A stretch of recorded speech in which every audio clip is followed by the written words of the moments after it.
दीवार में एक छेद अचानक दिखाई दिया। जियाओ शुआई का ध्यान उस ओर गया। उसने पास से देखा और पाया कि छेद के दूसरी ओर एक बहन थी जो खाना खा रही थी। इसने उसे याद दिलाया कि यह पड़ोसी लड़की थी जो अपने स्वयं के घर में रहती थी। यह देखकर जियाओ शुआई थोड़ा परेशान हुआ, परंतु लड़की को इस बारे में कुछ पता नहीं चला। इसके बाद से उसने लड़की से दूरी बनाए रखी। हालांकि जियाओ शुआई ने उसके हर कदम पर नजर रखनी शुरू कर दी। जब उसने देखा कि वह नहाने जा रही है तो जियाओ शुआई ने उत्साह व्यक्त किया। जब पड़ोसी बिस्तर पर थी वह तक भी देखकर खुश था। एक दिन पड़ोसी ने कपड़े धोने की तैयारी की।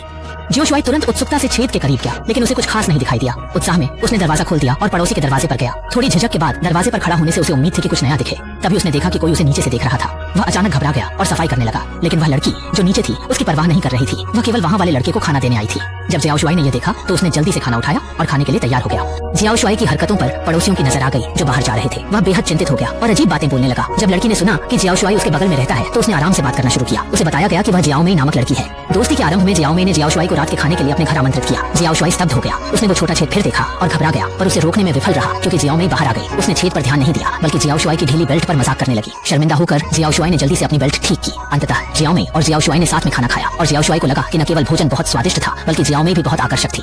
घर लौटने के बाद जियाओ शुआई ने सोचा कि उसका सपना साकार हो रहा था क्योंकि जियाओ मेई ने उसे अगली बार आने का निमंत्रण दिया था। जियाओ शुआई ने इसके बाद अपने भविष्य को लेकर सोचा और धीरे धीरे अपनी भावनाएं बनाने लगा। इसके बाद जियाओ शुआई जब भी खाली समय पाता जियाओ मेई को एक झरोखे के माध्यम से निहारता और उनके साथ भोजन का आनंद लेता। रात में सोने से पहले जियाओ शुआई जियाओ मेई को देखने की कोशिश करता। जियाओ मेई द्वारा पका हुआ खाना हर दिन खाने के कारण जियाओ शुआई ने खुद को थोड़ा कमजोर महसूस करना शुरू कर दिया।